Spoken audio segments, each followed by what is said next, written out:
ओम गं गणपतये नमः। आइए सुनते हैं आज गणेश चतुर्थी पर भगवान गणेश की यह कथा। गणेश चतुर्थी व्रत करने से घर परिवार में आ रही विपदा दूर होती है। कई दिनों से रुके मांगलिक कार्य संपन्न होते हैं तथा भगवान श्री गणेश की असीम कृपा बरसती है। माह के किसी भी चतुर्थी के दिन भगवान श्री गणेश की पूजा के दौरान गणेश चतुर्थी व्रत की कथा पढ़ना अथवा सुनना जरूरी होता है। आइए सुनते हैं गणेश चतुर्थी की यह कथा। पौराणिक एवं प्रचलित श्री गणेश कथा के अनुसार एक बार देवता कई विपदाओं में घिरे थे। तब वह मदद मांगने भगवान शिव के पास आए। उस समय शिव के साथ कार्तिकेय तथा गणेश जी भी बैठे थे। देवताओं की बात सुनकर शिव जी ने कार्तिकेय व गणेश जी से पूछा कि तुम में से कौन देवताओं के कष्टों का निवारण कर सकता है। तब कार्तिकेय व गणेश जी दोनों ने ही स्वयं को इस कार्य के लिए सक्षम बताया। इस पर भगवान शिव ने दोनों की परीक्षा लेते हुए कहा कि तुम दोनों में से जो सबसे पहले पृथ्वी की परिक्रमा करके आएगा वही देवताओं की मदद करने जाएगा। भगवान शिव के मुख से यह वचन सुनते ही कार्तिकेय अपने वाहन मोर पर बैठकर पृथ्वी की परिक्रमा के लिए निकल गए। परंतु गणेश जी सोच में पड़ गए कि वह चूहे के ऊपर चढ़कर सारी पृथ्वी की परिक्रमा करेंगे तो इस कार्य में उन्हें बहुत समय लग जाएगा। तभी उन्हें एक उपाय सूझा। गणेश अपने स्थान से उठे और अपने माता पिता की 7 बार परिक्रमा करके वापस बैठ गए। परिक्रमा करके लौटने पर कार्तिकेय स्वयं को विजेता बताने लगे। तब शिव जी ने श्री गणेश से पृथ्वी की परिक्रमा न करने का कारण पूछा। तब गणेश ने कहा, माता पिता के चरणों में ही समस्त लोक है। यह सुनकर भगवान शिव ने गणेश जी को देवताओं के संकट दूर करने की आज्ञा दी।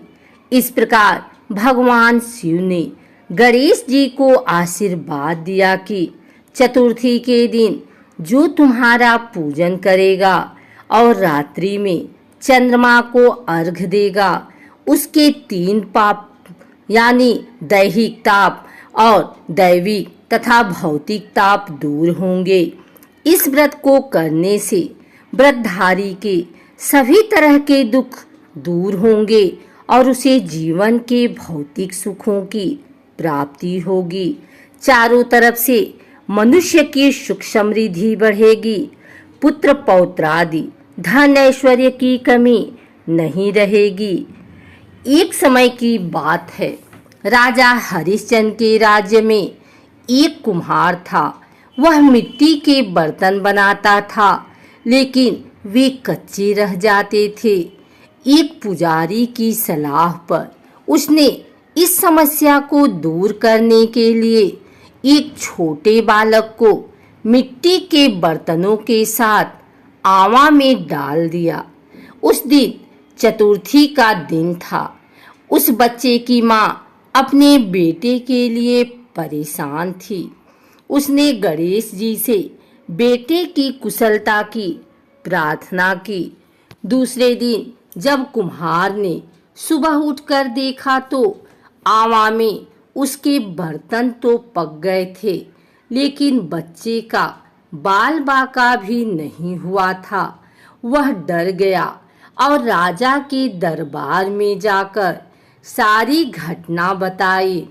इसके बाद राजा ने उस बच्चे और उसकी माँ को बुलवाया तो माँ ने सभी तरह के विघ्न को दूर करने वाली गणेश चतुर्थी का वर्णन किया।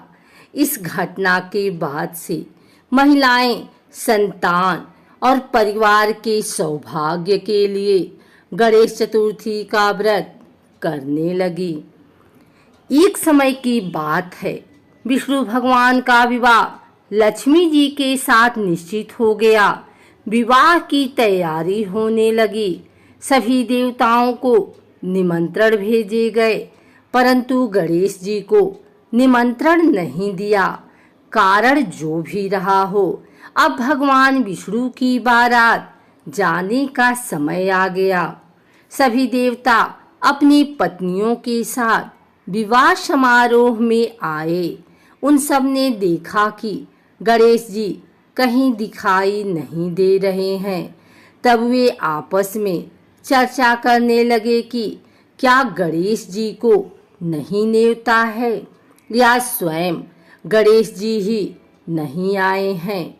सभी को इस बात पर आश्चर्य होने लगा।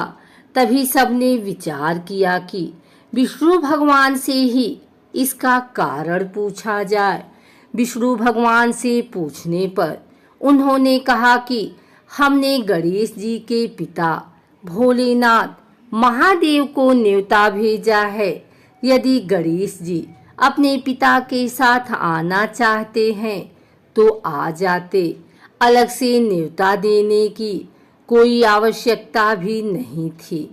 दूसरी बात यह है कि उनको 1.25 मन मूंग, 1.25 मन चावल, 1.25 मन घी और 1.25 मन लड्डू का भोजन दिन भर में चाहिए। यदि गणेश जी नहीं आएंगे तो कोई बात नहीं, दूसरे के घर जाकर इतना सारा खाना पीना अच्छा भी नहीं लगता। इतनी वार्ता कर ही रहे थे कि किसी एक ने सुझाव दिया, यदि गणेश जी आ भी जाएं तो उनको द्वारपाल बनाकर बैठा देंगे कि आप घर की याद रखना। आप तो चूहे पर बैठकर धीरे धीरे चलोगे तो बारात से बहुत पीछे रह जाओगे। यह सुझाव भी सबको पसंद आ गया तो विष्णु भगवान ने भी अपनी सहमति दे दी। होना क्या था कि इतने में गणेश जी वहां आ पहुंचे और उन्हें समझा बुझाकर घर की रखवाली करने बैठा दिया। बारात चल दी। तब नारद जी ने देखा कि गणेश जी तो दरवाजे पर ही बैठे हुए हैं, तो वे गणेश जी के पास गए और रुकने का कारण पूछा। गणेश जी कहने लगे कि विष्णु भगवान ने मेरा बहुत अपमान किया है। नारद जी ने कहा कि आप अपनी मूषक सेना को आगे भेज दें तो वह रास्ता खोद देगी, जिससे उनके वाहन धरती में धंस जाएंगे। तब आपको सम्मान पूर्वक बुलाना पड़ेगा। अब तो गणेश जी ने अपनी मूषक सेना जल्दी से आगे भेज दी और सेना ने जमीन पोली कर दी। जब बारात वहां से निकली तो रथों के पहिए धरती में धंस गए। लाख कोशिश करें परंतु पहिए नहीं निकले। सभी ने अपने अपने उपाय किए परंतु पहिए तो नहीं निकले, बल्कि जगह जगह से टूट गए। किसी की समझ में नहीं आ रहा था कि अब क्या किया जाए। तब तो नारद जी ने कहा, आप लोगों ने गणेश जी का अपमान करके अच्छा नहीं किया। यदि उन्हें मना कर लाया जाए तो आपका कार्य सिद्ध हो सकता है और यह संकट टल सकता है। शंकर भगवान ने अपने दूत नंदी को भेजा और वे गणेश जी को लेकर आए। गणेश जी का आदर सम्मान के साथ पूजन किया। तब कहीं रथ के पहिए निकले। अब रथ के पहिए निकल तो गए परंतु वे टूट फूट गए तो उन्हें सुधारे कौन। पास के खेत में खाती काम कर रहा था।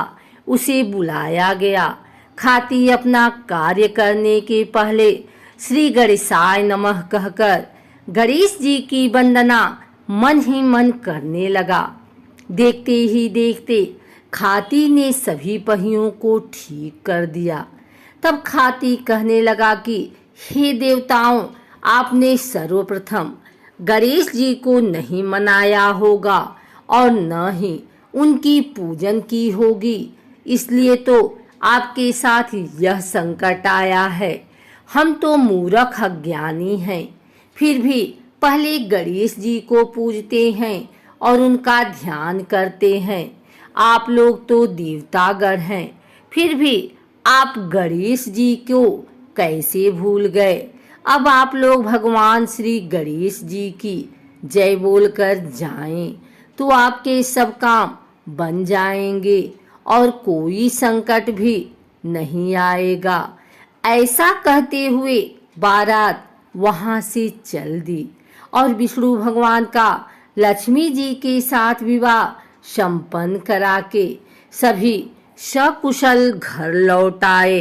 हे गणेश जी महाराज, आपने विष्णु को जैसा कारज सारियो ऐसो कारज सबको सिद्ध कर जो। बोलो गजानन भगवान की जय।